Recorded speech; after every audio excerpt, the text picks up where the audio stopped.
அனைத்து தமிழ் உறவுகளுக்கும் அன்பு வணக்கங்கள். ஏண்டா என்ன ஆச்சு நேத்து பார்லிமெண்ட்ல ஒரே கலவரமா இருந்துச்சு, கலவர பூமியா மாத்தி வச்சிருந்தாங்க. ஆமா உண்மைதான், அது டெல்லி எப்பவுமே அப்படித்தான். என்னன்னா பார்லிமெண்ட் எப்ப தொடங்குச்சுன்னா நவம்பர் 25 தொடங்குச்சு. சரி, நவம்பர் 25 தொடங்கின பார்லிமெண்ட் இன்னும் நடந்துட்டு இருக்கு. உருப்படியா ஏதாவது பேசுனாங்களா? நவம்பர் 25 தொடங்கின பார்லிமெண்ட் இன்னும் நடந்துட்டு இருக்கு. சரி, சட்டமன்றம் 9 தொடங்கினாங்கல்ல, எப்ப முடிஞ்சு? 2 நாள்ல முடிஞ்சிருச்சு. அவ்வளவு பாஸ்டா முடியுது. 25 நாள் கிட்ட பார்லிமெண்ட் நடத்துறத மோடி அரசால பண்ண முடியுது. நல்ல அரசாங்கம் தெரியல, அவங்க எல்லாம் அந்த பிரச்சனையை ஒரு கலவரம் பண்ணியா அந்த பாராளுமன்றத்தை நடத்திடுறாங்க. 100 நாட்கள் சட்டமன்றம் நடத்துவோம்னு சொன்ன ஐயா ஸ்டாலின் அவர்களுடைய வாக்குறுதி எங்கே போனது? இந்த வருஷத்துல எத்தனை நாள் தெரியுமா சட்டமன்றம் நடத்திருக்காங்க? 18 நாள். மொத்தம் 18 நாள். அரசுடைய துறைகள் எத்தனை தெரியுமா? 55 துறை. 55 துறைக்கும் மானிய கோரிக்கை, துறைசார் மானிய கோரிக்கைக்கு ஒரு துறைக்கு ஒரு நாள் எடுத்துக்கிட்டா கூட 55 நாள் நீங்க சட்டமன்றம் நடத்திருக்கோம். நாங்க களத்துல போய் மக்களுக்காக வேலை செஞ்சுக்கிட்டு இருக்கோம். நீங்க நட்டி கழிச்சதான் தெரியும். அப்புறம் என்னது இந்த வாக்குறுதி எல்லாம் வந்து கொடுத்தீங்க? 100 நாட்கள் சட்டமன்றம் நடத்துவோம்னு சொன்னீங்க. சரி சரி, 27 நாள் நடத்தினாங்கன்னு நினைக்கிறேன். இந்த வருடம் வந்து 18 நாள் நடத்திருக்காங்க. அதுவும் இந்த கூட்டத்தொடர் ஐயா அப்பா அவர்கள் அறிவிக்கிறாரு. அறிவிக்கும் போது என்ன சொன்னாரு? 9 இந்த கூட்டத்தொடர் தொடங்கும், அடுத்து இந்த கூட்டத்தொடர் எப்ப முடியுங்கிறத அலுவல் ஆய்வு கூட்டம் முடிவு செய்வாங்க. அலுவல் ஆய்வு கூட்டத்தில் எல்லா கட்சியும் இருக்காங்க அப்படின்னு சொல்லிட்டு போனாரு. அலுவல் ஆய்வு கூட்டம் என்ன முடிவு பண்ணுச்சு, எல்லா கட்சியும் என்ன சொன்னாங்கன்னே தெரியல. 2 நாள் முடிச்சுட்டு போயிட்டாங்க. முதல் நாள் அரிஸ்டாபட்டி பிரச்சனை, 2வது நாள் கொஞ்சம் வேக்கண்ட் ஆச்சு, 3வது நாள் அதானி பிரச்சனை கிளப்பிடுவாங்களும் பயம். உடனே சட்டமன்றத்தை அதான் முடிச்சிட்டாரு முதல்வர். நான் யாரையும் பார்க்கல, அவர் என்ன சந்திக்கவே இல்லை, நானும் அவரை பார்க்கல அப்படின்னு சொல்லி முடிச்சிட்டாரு. அப்புறம் இதுக்கு ஆர்டிஐல வந்து அரப்பதி அவர்கள் கேட்ட கேள்வி பதில் சொல்ல வந்தீங்க, சொல்ல வேண்டியதுனா அதான் அது பத்தின தகவலே இல்ல அப்படின்னுட்டாங்க. சரி விடு, நாம இப்ப தொடங்கினது நாடாளுமன்றத்துல, நீ ஏன் சட்டமன்றத்திலேயே சுத்திக்கிட்டு இருக்க? ராகுல் காந்தி யாரையோ பிடிச்சி தள்ளி விட்டாராம். சொல்லு. ஒன்னொன்னா வருவோம். டிசம்பர் 17 வந்து லா அண்ட் ஜஸ்டிஸ் மினிஸ்டரான திரு அர்ஜுன் ராம் மெக்வால் அவர்கள் வந்து 2 சட்ட பில்ல கொண்டு வந்தாரு. என்னன்னா one nation one election, simultaneous election. சரி, அதாவது ஒரே நேரத்தில் இந்தியாவில் சட்டப்பேரவை மற்றும் மக்களவைக்கான தேர்தல் நடத்தும். ஆங்கிலத்தில் என்ன சொன்ன? One nation one election, simultaneous election. இல்ல இது நேஷனா அப்படிங்கிற கேள்வியா முதல்ல வருது. ஒரு கேள்வி இருக்குது. ஆனா ஏஎன்ஐ போட்ட நியூஸ் வந்து நம்மளே வந்து சொன்னா அது வந்து ஒரு தவறான நியூஸா இருக்குது அப்படின்ட்டு. ஆனா அதுக்கு வந்து சோர்ஸ்ல ஒரு உண்மை இருக்கு. அவங்க சொன்ன மாதிரி டேபிள் பண்ணி உடனடியாக அந்த பார்லிமெண்ட் பில்ல வந்து அவங்க லோக்சபா டேபிள் பண்ணியிருக்காங்க. விவாதத்துக்கு வரப்போகுது அப்படின்னு செய்தி வெளியிடுங்கறான்னா 2 மாசத்துக்கு முன்னாடி இருக்கிற செய்தியவே கொண்டு வந்து வெளியிடுறானுங்க. அதாவது நல்ல செய்தியை கொண்டு வராங்க, இறந்த புதிய செய்தியை கொண்டு வருகிறாங்க அப்படின்ற மாதிரி ஆயிப்போச்சு. இப்போ என்னன்னா அந்த சட்டத்தை வந்து அவங்க பார்லிமெண்ட்ல பேசினாங்க. நிறைய பேர், மணிஷ் திவாரி, அப்புறமா தர்மேந்திர யாதவ், சமாஜ்வாதி கட்சியை சேர்ந்தவர், கல்யாண் பானர்ஜி, இப்படி பல கட்சியை சேர்ந்த எம்பிக்கள் அதற்கு எதிர்ப்பு தெரிவித்து பேசினாங்க. இந்த நாடாளுமன்றத்திற்கு, இந்த அவைக்கு இந்த சட்டத்தை இயற்றக்கூடிய சக்தி கிடையாது, ஆற்றல் கிடையாது அப்படின்னு சொன்னாங்க. அதையும் தாண்டி இல்ல நம்ம ஒரு வாக்கெடுப்பு நடத்தினாங்க. கடைசியில் இவங்களுக்கு 269 ஓட்டு தான் நடந்துச்சு. போன காணொலியிலேயே அதை நாம தெளிவுபடுத்திட்டோம். 3ல் 2 பங்கு பெரும்பான்மை இருந்தா மட்டும்தான் அரசியல் அமைப்பு சட்டத்துல திருத்தங்களை கொண்டு வரவே முடியும். இந்த ஒரே நாடு ஒரே தேர்தலை கொண்டு வரணும் அப்படின்னா அரசியல் அமைப்பு சட்டத்துல கிட்டத்தட்ட 8 பிரிவுகளை நீங்க திருத்தணும். எல்லாத்தையும் விட முக்கியமானது 1951 மக்கள் பிரதிநிதித்துவ சட்டத்திலையும் திருத்தத்தை கொண்டு வரணும். இது எல்லாம் செய்யணும் அப்படின்னா உங்களுக்கு 3ல் 2 பங்கு பெரும்பான்மை வேணும். மக்களவையிலையும் வேணும், மாநிலங்களவையிலையும் வேணும். அப்படி இல்லாத போது இந்த திட்டம் நிறைவேறுவதற்கான வாய்ப்பு, சாத்தியக்கூறு சுத்தமா இல்ல அப்படின்னு நாம சொல்லி இருந்தோம். அதுதான் நடந்துச்சு. ஆனா இப்ப என்னன்னா பாஜக வந்து ரொம்ப தந்திரமான நரிகள் தான் சொல்லணும். சரி, நபர்கள் தான். சோ வந்து சில விஷயங்கள் செய்ய வாய்ப்பு இருக்கு. இதற்கு முன்னாடி ஜெயிலில் இருக்கக்கூடிய எம்பி எல்லாம் கூட்டு வந்து ஓட்டு போட வச்சு ராஜீவ் காந்தி, இந்திரா காந்தி, நேரு போன்றவர்கள் பல சட்டங்களை ஏதேச்சதிகாரமாக ஏற்றிருக்கிறாங்கன்னு சொல்றாங்க. 426 எம்பிக்களை கொண்ட ராஜீவ் காந்தி இந்த மாதிரி ஏதேச்சதிகாரமான நிறைய முடிவுகளை தன்னுடைய 5 ஆண்டு ஆட்சியில் பண்ணியிருக்கிறார். உண்மைதான், அதையும் நம்ம வந்து மறுக்கிறது இல்லை. ஆனா இவங்களுக்கு 400 இல்லை 300 கூட கிடைக்கலங்கிறதா உண்மை. அப்ப அது நடக்க வாய்ப்பு இல்லைன்னா நீங்களும் நானும் வந்து சாதாரணமாக நினைப்போம். ஆனா அதையும் தாண்டி இப்போ வந்து 127 எம்பிக்களை வந்து சஸ்பெண்ட் பண்ணி கடந்த 2024 கடைசி கூட்டத்தொடர் அந்த நேரத்தில் அவங்க பண்ணாங்கல்ல, பண்ணி சில பில்களை கொண்டு வந்தாங்கல்ல, மணி பில் அப்படி டக்கு மணி பில்லாம் கொண்டு போயிட்டாங்க. அவ்வளவு மோசமான வேலைகளை செய்தவர்கள் இதை மாதிரி வந்து சில எம்பிக்களை சஸ்பெண்ட் பண்ணிட்டு பண்ண வாய்ப்பு இருக்குன்னு சிலர் வந்து சந்தேகத்தை கிளப்புறாங்க. இல்ல அந்த இடத்துல தான் மறுபடியும் தப்பு பண்றோம். இது வந்து பாத்தீங்கன்னா கான்ஸ்டிடியூஷன்ல அமெண்ட்மென்ட் வரணும். அதுக்கு ஸ்பெஷல் மெஜாரிட்டி தேவை. அவையினுடைய ஒட்டுமொத்த உறுப்பினர்கள்ல 3 உறுப்பினர் வரணும். அப்படி இருக்கும்போது நீ சஸ்பெண்ட் பண்ணி வச்சிருக்கிற, அவன்லாம் ஆப்சென்ட் ஆயிருக்கான், அதெல்லாம் கணக்கே கிடையாது. அவங்கெல்லாம் வரணும். அவங்கள ஓட்டு போட்டு 3ல் 2 பங்கு பெரும்பான்மை இருந்தா மட்டும்தான் இது நிறைவேறும். சஸ்பெண்ட் பண்ணிட்டு எல்லாம் இதை நிறைவேற்றவே முடியாது. எனக்கு என்னன்னா எப்படியும் தோத்துருவோம்னு தெரிஞ்சே பாஜக ஒரு மசோதாவை கொண்டு வரவே வராது. அப்படின்னா இந்த திட்டத்தை நிறைவேற்றுவதற்கு வேற ஏதோ ஒரு குறுக்கு வழியை இவங்க நிச்சயம் கையாள போறாங்களோ அப்படிங்கிற சந்தேகம் வலுவா வர்றதையும் தவிர்க்க முடியல. அதான் இப்ப சிக்கல் என்னன்னா, ஒருவேளை இவங்க எல்லாம் ஒத்துக்கிட்டாங்க, ஒருவேளை பார்லிமெண்ட்ல பில்ல ஏதோ ஒரு ஃப்ராட் பண்ணி கூட பாஸ் பண்ணிட்டாங்கன்னு வச்சுக்கிட்டா அடுத்தது ஜுடிஷியல் ரிவ்யூக்கு போக சான்ஸ் இருக்கு. சரி, சுப்ரீம் கோர்ட்ல இவங்களுக்கு ஆதரவான நீதிபதிகள் அதற்கான சாதகமான தீர்ப்பு வழங்கவும் வாய்ப்பு இருக்குன்னு சில சொல்றாங்க. நீதித்துறையினுடைய சார்புத்தன்மை வந்து கடந்த காலங்களில் சில நேரங்களில் வந்து ஒரு கேள்விக்குள்ளானதெல்லாம் இருக்கு. வெளிப்படையா சொல்லு, ஜம்மு காஷ்மீருக்கான சிறப்பு அந்தஸ்தை வழங்கக்கூடிய சட்டம், அரசியலமைப்பு சட்டம் 370வது பிரிவு நீக்கப்படல, இப்பவும் இருக்கு. ஆனால் அது செயலிழக்கப்பட்டுருச்சு இல்லையா, கொண்டு புதைக்கப்பட்டது. அப்படி செயலிழக்கப்பட்டதே வந்து பாத்தீங்கன்னா அரசியலமைப்பு சட்டத்திற்கு ஜனநாயகத்திற்கு முரணான ஒண்ணு. ஏன்னா இதுவும் கூட அரசியலமைப்பில் திருத்தம் கொண்டு வர ஒண்ணுதான். ஆனா இதுக்கும் வந்து பாத்தீங்கன்னா 3/2 பங்கு மெஜாரிட்டி தேவை. அதையெல்லாம் கணக்கிலேயே எடுத்துக்காம பல குறுக்கு வழிகளை கையாண்டு தான் அந்த 370 உயிரோட கொன்னு அப்படியே புதைச்சிட்டாங்க. இதுக்கு ஜுடிஷியல் ரிவ்யூ கொடுத்து அங்கீகாரம் கொடுத்தது யாரு? உச்சநீதிமன்றத்துடைய முன்னாள் தலைமை நீதிபதி ஐயா டி வி சந்திரசூட் அவர்கள். அவர் வந்து அதில் சில கண்டனங்களை தெரிவிச்சுட்டு இந்தியாவோடு காஷ்மீரை இணைக்கணும்னா அதுக்கு இதை நாங்கள் அனுமதிச்சு தான் ஆகணும்னு சொல்லிட்டு கடைசியில் அதற்கு ஆதரவான ஒரு தீர்ப்பு தான் வழங்கினார். ஆர்டிகல் 370 அவர் வந்து எந்த விதத்திலையும் சரியாக கையாளதுன்ற விமர்சனம் அவருடைய பதவிக்காலம் முடிந்தவுடன் அவர் மீது வைக்கப்பட்ட ஒரு முக்கியமான விமர்சனங்கிறது குறிப்பிடத்தக்கது. அப்போ சஞ்சீவ் கண்ணா அவர்களோ இதுக்கு பிறகு வரப்போற BR கவாய் அவர்களோ 6 மாத காலங்கள் மட்டுமே ஆயுட்காலம் கொண்ட உச்சநீதிமன்ற நீதிபதிகள். அவங்களுக்கு அதுக்கப்புறமா 65 வயது ஆகிவிடும். அதனால அவங்க பதவிக்காலத்தை முடித்துக் கொள்ள வேண்டிய ஒரு காலத்துக்கு அவங்க வந்துருவாங்க. இப்போ 65 வயது ஆயிடுச்சுன்னா சந்திரசூட் அவர்களுடைய 2.5 ஆண்டுகால பதவிக்காலம் முடிஞ்சிருச்சு. அடுத்து இப்போ சஞ்சீவ் கண்ணா அவர்கள் இருக்கிறாரு, அடுத்து BR கவாய் இருக்காரு. சஞ்சீவ் கண்ணாவுக்கு மே மாதம் முடியும், அதுக்கடுத்து BR கவாய்க்கு அடுத்த 6 மாதத்தில் அதோடைய பதவிக்காலம் முடிஞ்சிடும். அதுக்கப்புறம் வரக்கூடிய சூரியகாந்த் திவாரி நினைக்கிறேன், அவர் தான் வந்து அடுத்து வருவார். இப்போ என்னன்னா இவங்களை வச்சு இந்த சட்டத்தை வந்து முழுமையாக நிறைவேற்றலாம் அப்படின்னு ஒரு கணக்கு போடுதா பாஜக அப்படிங்கிற ஒரு கேள்வியுமே ஒரு சிலர் எழுப்புறாங்க. விட்டுரும். அடுத்து இப்போ அந்த சட்டம்லாம் அவங்க கொண்டு வந்து ஜாயின்ட் பார்லிமெண்டரி கமிட்டிக்கு அனுப்புங்க, கூட்டுக்குழுவுக்கு அனுப்பி வச்சிருக்காங்க, பாராளுமன்ற கூட்டுக்குழுவுக்கு அனுப்புங்க. அங்கே வந்து இது நிறைவேறினா அதை மற்றபடி அப்புறம் பார்த்துக்கலாம் அப்படிங்கிறாங்க. ஜாயின்ட் பார்லிமெண்டரி கமிட்டியில் 10 ராஜ்யசபா மெம்பர், 10 மாநிலங்களவை உறுப்பினர், 20 லோக்சபா மெம்பர், 20 மக்களவை உறுப்பினர், ஒருத்தர் சேர்பர்சனாக இருப்பாங்க. 31 பேர். இந்த 31 பேர் ஓட்டு போட்டு தான் அதை வந்து அவங்க வந்து பாஸ் பண்ணுவாங்க. ஜாயின்ட் பார்லிமெண்டரி கமிட்டியில் அந்த பில்லு பாஸ் ஆயிடுச்சுன்னா அதுக்கப்புறமா அது வந்து திரும்ப இங்கே வரும், எங்க மக்களவைக்கும் மாநிலங்களவைக்கும் வரும். அது பாஸ் ஆயிடுச்சுன்னா அப்புறமா சட்டமாகும். அதுதான் சொல்றேன்டா, கூட்டுக்குழுவில் நிறைவேற்றப்பட்டாலும் மக்களவையிலையும் மாநிலங்களவையிலையும் இது ஒரு காலத்திலையும் நிறைவேற்றப்படாது. அதைத்தான் சொல்றேன். எப்பவுமே இந்த சட்டம் நிறைவேறாது அப்படின்னு பாஜகவிற்கு நல்லா தெரிஞ்சும் கூட ஏன் இதை கொண்டு வரணும் அப்படின்னு விடாப்பிடியா இருக்கிறாங்க. வேற ஏதோ திட்டம் வச்சிருக்காங்களா அப்படிங்கிறது தான் இங்க எழக்கூடிய மிகப்பெரிய ஐயம். ஆமா, அது இன்னொன்னுமே இருக்கு. அது என்னன்னா டீலிமிட்டேஷன், தொகுதி மறுவரையறை. ஆமால, இதை யோசிக்காம போயிட்டு 1972ல 70ல அவங்க தொகுதி மறுவரையை செஞ்சிருக்கணும். செய்யாம 72ல வந்து என்ன பண்றாங்கன்னா அதை தள்ளி போட்டாங்க. 30 ஆண்டுகளுக்கு தள்ளி போட்டாங்க. 30 ஆண்டுகளுக்கு 2002 வந்து நின்றுச்சு. 2002ல வாஜ்பாய் அவர்களுடைய கவர்மெண்ட் வந்து 2002ல இருந்து 25 ஆண்டுகளுக்கு தள்ளி போட்டாங்க. 25 ஆண்டுகள் எப்ப முடியுது? 2027ல முடியுது இல்லையா? அப்ப 27க்கு அப்புறமா தொகுதி மறுவரையை செய்யப்படணும். தொகுதி மறுவரையறை செய்யப்படல. என்ன சிக்கல்னா 1970 வரைக்குமே அந்த குடும்ப கட்டுப்பாடு திட்டம்ங்கிறது முக்கியமான திட்டமாக எடுக்கப்பட்டது. அதன் அடிப்படையில் தென்னிந்திய மாநிலங்கள், குறிப்பாக தமிழ்நாடு, நிறையவே மக்கள் தொகை அதாவது மக்கள் தொகை அதிகரிப்பை குறைச்சிட்டாங்க. குறிப்பாக பிறப்பு விகிதம் பெரும்பாலும் கட்டுப்படுத்தப்பட்டுச்சு. ஆனால் வட மாநிலங்களில் அப்படி கட்டுப்படுத்தப்படலை. அதனுடைய விளைவாக அவங்களுக்கு அதிகமான நிதி ஒதுக்கப்படுது. ஒவ்வொரு நிதி ஆணையங்களையும் அவங்களுக்கு அதிகப்படியான நிதி மக்கள் தொகை காரணம் காட்டி கடந்த நிதி ஆணையத்தில் ஒதுக்கப்பட்டிருக்கு. 2011 மக்கள் தொகையில் 10 விழுக்காடு நினைக்கிறேன், 10 அல்லது 17.5 விழுக்காடு அப்படி 2 பிரிச்சிட்டாங்க. இப்போ பழையபடி இல்லை நீங்கள் பழைய 1970 மக்கள் தொகைப்படியே நீங்கள் வந்து எங்களுக்கு நிதியை ஒதுக்குங்க அப்படின்னு சொல்லி கடந்த நிதி ஆணையத்தில் முறையிட்டாங்க. இவங்க கேட்கல. இப்போ நம்ம இதுக்கு வரும். தொகுதி மறுவரையறைங்கிறது 1971 மக்கள் தொகை கணக்கெடுப்படி செஞ்சீங்கன்னா பிரச்சனை கிடையாது, பிரதிநிதித்துவம் மாறாது. 6 விழுக்காட்டுக்கு மேலே நம்ம தமிழ்நாட்டுக்கு இருக்கு, அது மாறாது. ஆனால் ஒருவேளை அப்படி இல்லாமல் 2011 அல்லது 2021 இருக்கக்கூடிய சென்சஸ் படி அவங்க நடத்துனாங்கன்னா அதன்படி தொகுதிகள் பெருவாரியாக குறையும். ஒரு எக்ஸாம்பிள் சொல்றேன். கிட்டத்தட்ட உத்தரப்பிரதேசத்தில் பார்த்தீங்கன்னா 20 கோடிங்கிற அளவில் மக்கள் தொகை எண்ணிக்கை இருக்கு. இப்போ அங்கே எவ்வளவு தொகுதி இருக்குன்னு கேட்டீங்கன்னா 80 மக்களவை தொகுதிகள் இருக்கு இல்லையா? அடுத்த மக்களவை தொகுதிகள் கொண்ட மாநிலம் எது? அதிக மக்களவை தொகுதிகள் கொண்ட மாநிலம் மகாராஷ்டிரா. மகாராஷ்டிராவில் 9 கோடி இல்லை 10 கோடின்ற அளவில் மக்கள் எண்ணிக்கை இருக்கு. 48 மக்களவை தொகுதிகள் கொண்ட மகாராஷ்டிராவில் எவ்வளவு மக்கள் தொகை? 10 கோடி, 9 அல்லது 10 கோடி. உத்தரப்பிரதேசத்தில் 20 கோடி, 80 மக்களவை தொகுதிகள். 2வது பெருசு மகாராஷ்டிரா.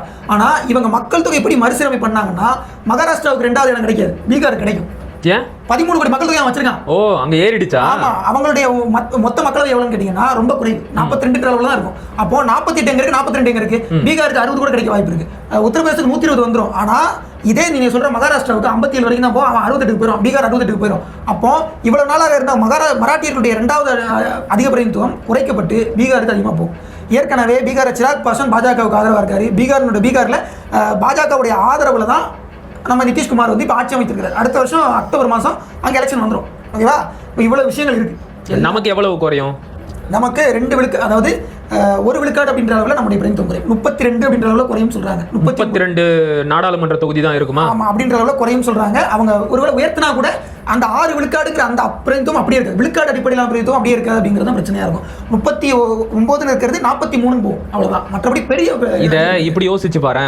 இப்ப இருக்கிற ஸ்ட்ரக்சர்ல பாஜகவால அவங்க நினைச்ச மாதிரியான எந்த ஒரு சட்டத்தையும் பாஸ் பண்ண முடியல. ஏன்னா ஸ்பெஷல் மெஜாரிட்டி தேவைப்படுற இடத்துல அவங்க வந்து ரொம்ப சிக்கலை சந்திக்கிறாங்க. ஏன்னா வந்து அவங்களுக்கு போதிய அளவுக்கு பிரதிநிதித்துவம் இல்லாம போயிருச்சு.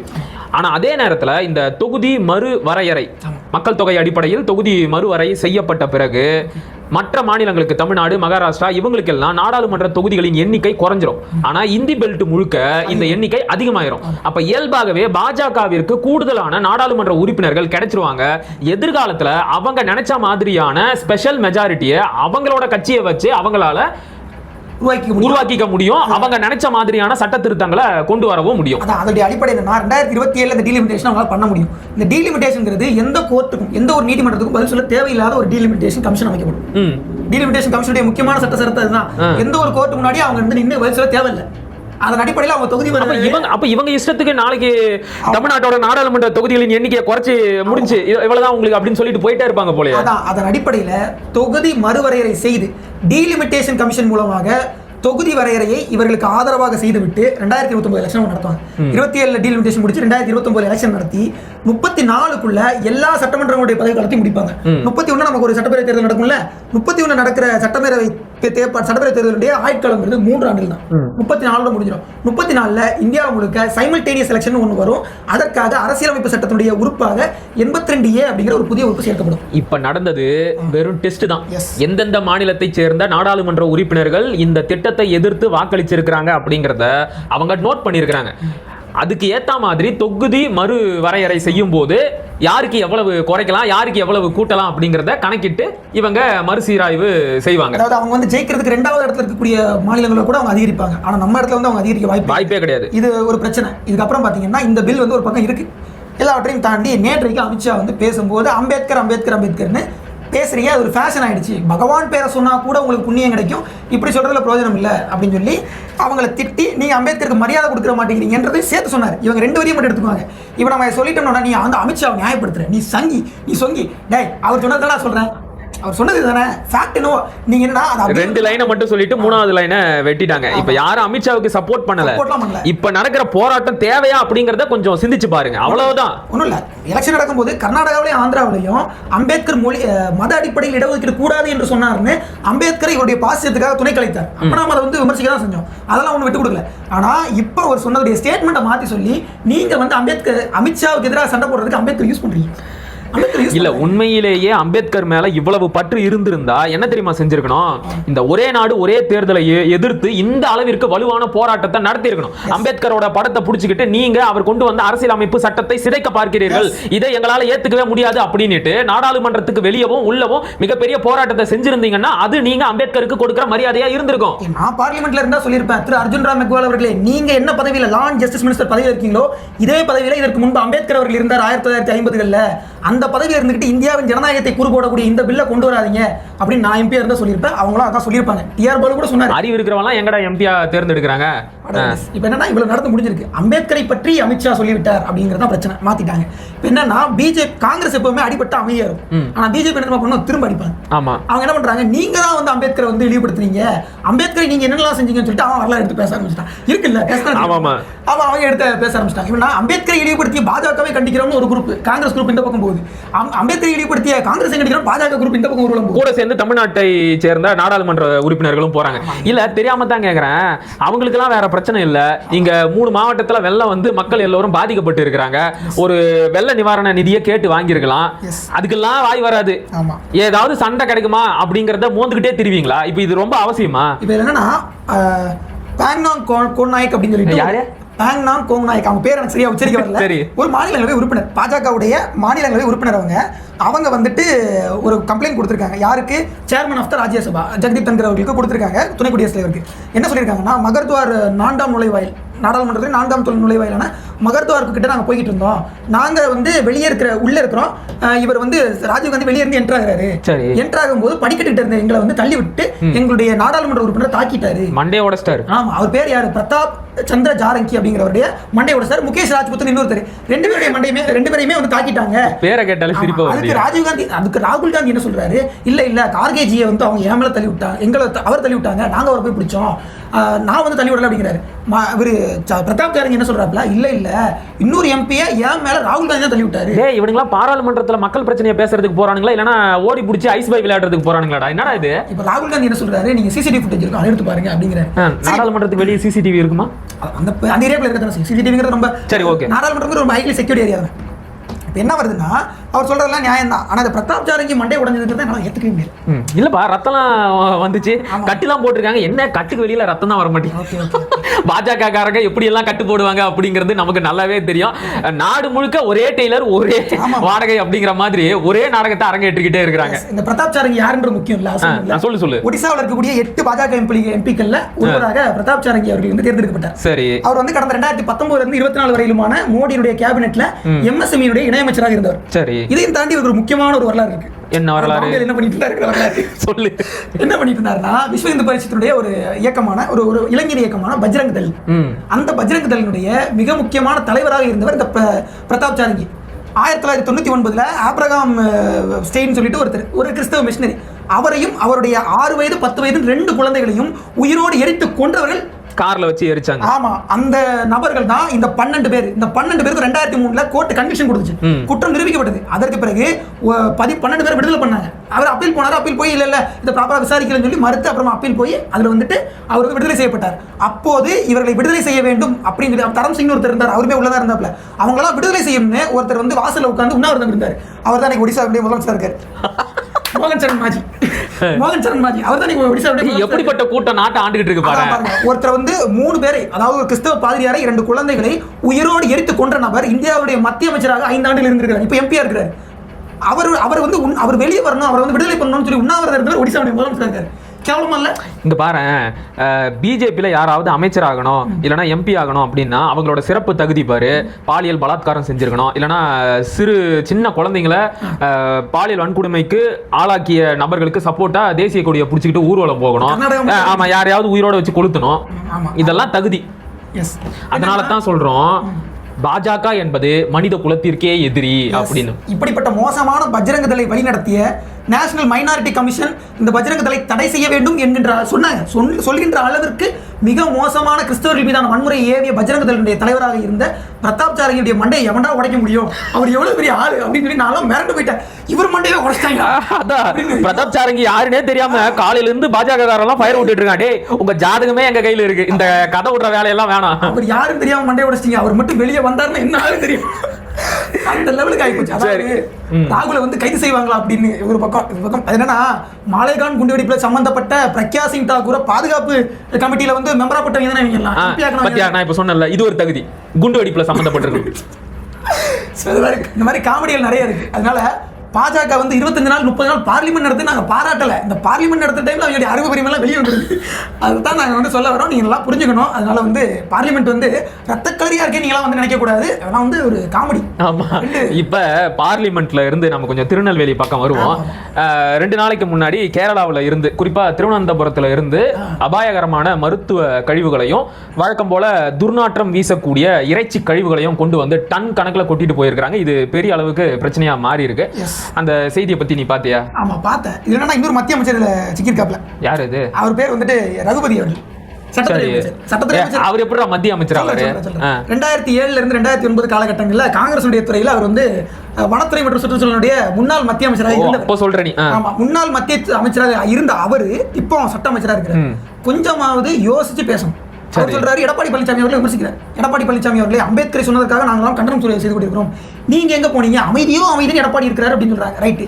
எடப்பாடி பழனிசாமி அவர்கள் இன்னைக்கு ஒரு அறிக்கை விட்டாரு, திருநெல்வேலியில கொட்டப்பட்ட அந்த கழிவுகளை பத்தி பேசியிருக்காரு. நீங்க அமைதியும் இருக்கீங்க நாங்க சொல்லுவோம். நியாயமா எதிர்க்கட்சி தலைவரா அவருடைய வேலையை செஞ்சிருக்கிறாரு. ஆளும் தரப்பில் இருக்கக்கூடிய திமுகவோ, முதலமைச்சரான ஐயா மு க ஸ்டாலின் அவர்களோ, துணை முதலமைச்சரான ஐயா உதயநிதி ஸ்டாலின் அவர்களோ இதை பத்தி வாயை திறந்து ஏதாவது பேசியிருக்காங்களா? பேசுறத விடுங்க, நடவடிக்கை எடுக்க வேண்டிய இடத்துல இருக்கிறீங்க, அதை தடுத்து நிறுத்தி இருக்கிறீங்களா? சரி, நான் தெரியாம தான் கேக்குறேன். அது என்ன இன்னைக்கா நடக்குது? பல ஆண்டுகளா நடந்துகிட்டு இருக்கு. இத்தனை ஆண்டுகளா ஆட்சி அதிகாரத்துல இருந்துகிட்டு என்னதான் பண்ணிக்கிட்டு இருக்கீங்க? ஒண்ணு போமே, எங்கே பழனிசாமி அண்ணல் அம்பேத்கரை அவமரியாதை செய்த அமித்ஷாவை கண்டித்து நாடே கொந்தளித்து கிடக்கு. மாண்புமிகு முதலமைச்சர் அவர்கள் கடும் கண்டனத்தை பதிவு செய்ததோடு இன்று நாடு தழுவிய போராட்டத்தில் திமுக பங்கெடுக்கவும் உத்தரவிட்டு விட்டார்.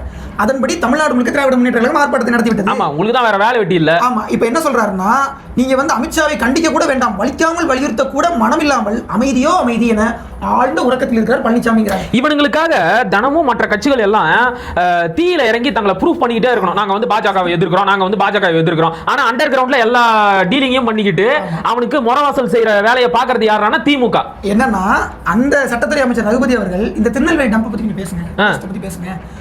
அதாவது ஒரு எதிர்க்கட்சி தலைவராக இந்த திருநெல்வேலியில் நடந்ததை பத்தி அவர் பேசிட்டாரு. நேற்றைக்கு அண்ணன் சீமான் அவர்கள் வந்து அறிக்கை விட்டாங்க. அண்ணாமலை கூட பேசிவிட்டார். கேரளாவுக்கு அந்த குப்பையெல்லாம் கொண்டு போய் நான் திரும்ப கூட்டிட்டு வருவேன், வண்டிகளை நான் உட்கார்ந்து போவேன், நானே முதல் லாரியில ஏறி போவேன் அப்படின்னு வரைக்கும் சொல்லிட்டாரு. 3 பேர் பேசிட்டாங்க. நீங்க அமைதியும் கிடக்குறீங்களே, உங்களுக்கு கேட்டுச்சா இல்ல? 4வது ஒருத்தர் இருக்கிறாரு. யாரு? தாவேகா தலைவர். அவர் பேசினார்னா அடுத்த படம் கேரளாவில் ஓடாது. அடுத்து அது வேற டேஞ்சரான விஷயம். நீ அடுத்து பேசு. கேரளாவில் வந்துட்டு செய்தி போடக்கூடிய மாத்ருபூமிங்கிற அந்த செய்தி நிறுவனம். என்ன பூமி? மாத்ருபூமி. மனோரமா தானே வரும். மாத்ருபூமி மாத்ருபூமின்னு செய்தி நிறுவனம் இருக்கு. அந்த செய்தி நிறுவனம் வந்து தெளிவா போட்டுட்டாங்க. திருவனந்தபுரத்தில் இருக்கக்கூடிய ரீஜனல் கேன்சர் ஹாஸ்பிட்டல், அந்த கேன்சர் இன்ஸ்டிடியூட்டினுடைய ஒட்டுமொத்த கேன்சர் அந்த இதை கழிவுகள் எல்லாத்தையுமே கொண்டு போய் புற்றுநோய் கட்டிகள், ஆமா, திருநெல்வேலியில் இருக்கக்கூடிய அந்த பகுதிகளில் கொட்டுறாங்க. திருநெல்வேலி, கன்னியாகுமரி, தென்காசி, இந்த 3 மாவட்டங்களையும் கொட்டுறாங்க அப்படிங்கிறது குற்றச்சாட்டு. தென்காசிக்குள்ளேயும் திருநெல்வேலியும் வந்து செங்கோட்டை செக் போஸ்ட்ல பிடிச்சிருக்கணும். அதெல்லாம் நீ பண்ணல. 50 ரூபாய் காசு கூட, ஆமா, என்ன வேணாலும் எடுத்துக்கிட்டு போ அப்படின்னு விடுது நம்ம முதலமைச்சர் மு.க. ஸ்டாலின் தலைமையில் இருக்கின்ற காவல்துறை. எஸ், என்னன்னா கன்னியாகுமரியில நாம் தமிழர் கட்சியை சேர்ந்த நிறைய பேர் வந்து தடுத்து நிறுத்தி மாவட்ட ஆட்சியர்கிட்ட பல தடவை புகார் கொடுத்துட்டாங்க. அந்த வாகனங்களை பல தடவை தடுத்து நிறுத்தி இருக்காங்க, சண்டை போட்டு இருக்காங்க, திருப்பி அனுப்பி இருக்காங்க. என்னன்னா, அந்த மாதிரி கொற்ற இடங்கள் திருநெல்வேலியில் ஒரு 5 இடங்கள் கண்டுபிடிக்கப்பட்டிருக்கு. அந்த 5 இடங்களுமே சில பல ஏக்கர் பரப்பளவுல கொட்டியிருக்காங்க அப்படின்னு தெரியுது. என்னன்னா, அது ஒரு பக்கம் வந்துட்டு கன்னியாகுமரி எம்பி வசந்தகுமார் அவர்களுடைய குவாரி ஒன்று இருக்கிறதா கேள்விப்பட்டேன். சரி, அது ஒண்ணு. அப்புறமா 2 மில் இருக்கு. ஒரு மில் செயல்படாத மில், இன்னொன்று செயல்படுற மில். இன்னொன்னு என்னன்னா, ஒரு பக்கம் கோடகநல்லூர்ல இருக்கக்கூடிய ஒரு ஓடையில கொண்டு போய் தண்ணி, அந்த மெடிக்கல் வேஸ்ட்டை கொண்டு போய் கொட்டி போயிருக்காங்க. நான் சொல்றேன், திருவனந்தபுரத்தில் இருக்கக்கூடிய ரீஜனல் கேன்சர் இன்ஸ்டிடியூட்னுடைய அந்த கழிவு. இன்னொன்னு கிரசன்ட் அப்படின்னு ஒரு பிரைவேட் ஹாஸ்பிட்டல், அதனுடைய கழிவுகளையும் கொண்டு கொட்டிருக்காங்க. 2 இப்ப ஓடையில கொட்டுறீங்களே, இந்த மருத்துவ கழிவுகள்ல இருக்கிற அபாயகரமான நச்சு கிருமிகள் அந்த ஓடை வழியாக போகின்ற நீர்ல கலந்து மக்கள் பயன்படுத்துகின்ற தண்ணியில போய் கலந்ததுன்னா அது எவ்வளவு பெரிய பாதிப்பை ஏற்படுத்தும். இப்ப நீ குறிப்பிட்ட மாதிரி சீமான் அண்ணா பேசிட்டாரு, அண்ணாமலை பேசிட்டாரு, எதிர்கட்சி தலைவரான எடப்பாடி பழனிசாமி பேசிட்டாரு, மாவட்ட ஆட்சியர்கிட்ட புகார் கொடுத்தாச்சு, எல்லாருமே பேசிட்டாங்க. ஆளும் கட்சியாக இருக்கின்ற திமுக இதை குறித்து என்ன நடவடிக்கை எடுத்திருக்காங்க? முக்கியமான விஷயத்துக்கு வருவோம். என்னன்னா, கோடகநல்லூர் ஓடை பகுதியில் அதை கொட்டிட்டு போயிருக்காங்க. தண்ணி வரைக்கும், அதாவது அந்த இடத்துல வந்து லாரில நிப்பாட்டி கொட்ட முடியாது, அது கொஞ்சம் தூரம் வந்தா கொட்ட முடியும். அப்படி கஷ்டப்பட்டு வந்து கொட்டிட்டு போயிருக்காங்கன்னா என்ன பண்ணிருக்காங்க அப்படின்னு ஒண்ணு. இப்போ என்னன்னா, இதுக்கு வந்துட்டு பிஎன்எஸ்ல இருக்கக்கூடிய செக்ஷன் 172 173 படி கான்டேஜியஸ் டிசீஸ், அதாவது கொடூரமான நோய்களை பரப்பக்கூடிய பிரிவின் கீழே வழக்கு போட்டிருக்காங்கன்னு சொல்றாங்க. இதை வந்து கடந்த மாதத்துல 11ஆம் தேதியா வந்து அவங்க சொல்லிட்டாங்க. அதற்கு பிறகு 28ஆம் தேதி வந்து அவங்க புகார் கொடுத்திருக்காங்க, பதில் இல்லை, பெட்டிஷன் போட்டிருக்காங்க. டிசம்பர் 2ஆம் தேதி சிஎம் செல்லுக்கு கம்ப்ளைண்ட் பண்ணியிருக்காங்க. இது எல்லாத்தையும் முடிச்சதுக்கு அப்புறமா 28ஆம் தேதிக்கு அப்புறம் தான் கொட்டினாங்க. 28ஆம் வரைக்கும் இந்த குப்பை கொட்டலன்னு சொல்லிட்டு மாவட்ட நிர்வாகம், கலெக்டர், எஸ்பி எல்லாம் வந்து அந்த புகார் கொடுத்த நபர்கிட்ட கட்டாயப்படுத்தி அவர் எழுதி வாங்கிட்டு போயிருக்காங்க. சரி, இப்போ நீங்க எழுதி வாங்கிட்டீங்க. போன வருஷம், அதுக்கு முந்தின வருஷம் கொட்டப்பட்ட கழிவுகள் குறித்த செய்தியை இப்போ நான் எடுத்து போடுவேன், அதுக்கெல்லாம் என்ன சொல்லுவீங்க? அது என்னன்னா, இந்தியன் எக்ஸ்பிரஸ் நிருபர் தினகர் ராஜாமணின்னு சொல்லிட்டு வருவார். அவர் வந்து ஒரு ட்வீட் போட்டிருந்தார். என்ன ட்வீட் போட்டிருந்தாருன்னா, இந்த மாதிரி 1-2 இடங்கள்ல தான் வந்து நம்ம ரிப்போர்ட் பண்றோம், ஆனா இந்த மாதிரி ரிப்போர்ட் பண்ணாத அன்ரிப்போர்ட்டட் இன்சிடென்ட்ஸ் 100 இருக்கு அப்படின்னு அவர் சொல்றாரு. நான் இன்னொரு விஷயங்கள் கேள்விப்பட்டேன். அது என்னன்னா, அந்த மனித உடல் உறுதி செய்யப்படாத தகவல் தான், ஆனாலும் அபாயகரமான ஒரு தகவல். நீங்க ஆங்கில படம் எல்லாம் பாப்பீங்க தெரியுமா, இந்த ஜாம்பி மூவி, அது மாதிரி நடந்துகிட்டு இருக்கு. மிருதன் படம் கூட வந்துச்சு. மிருதன், எஸ். அது என்னன்னா, சங்கரங்கோயில் பகுதியில் இந்த மாதிரியான மனித உடல் சார்ந்த கழிவுகளை வந்து அவங்க கொட்டிட்டு போயிருக்காங்க.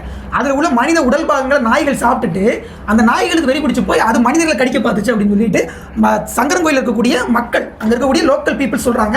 இது ஒரு முக்கியமான விடயம். அப்போ கொடூரமான நோய்களை பரப்புனதுக்காக ஏன் நீங்க கேரள அரசுக்கு ஒரு கண்டனம் தெரிவிக்க கூடாது, வாய் திறந்து பேசக்கூடாது? வைக்கமுக்கு போய் பினராயி விஜயன் கூட உங்களுக்கு கை கொடுக்க தெரியுதுல, இதெல்லாம் கேட்க வேண்டாம்? நம்மோட உரிமை சார்ந்து எதுவுமே பேச தெரியாது. முல்லை பெரியார்ல ஏங்க நாங்க கொஞ்சம் அணை மட்டத்தை உயர்த்திக்கிறோம், சிலந்தி தடுப்பணை கட்டாதீங்க, குப்பைகளை வந்து கொட்டாதீங்க, அதை பத்தி எல்லாம் பேச மாட்டோம்.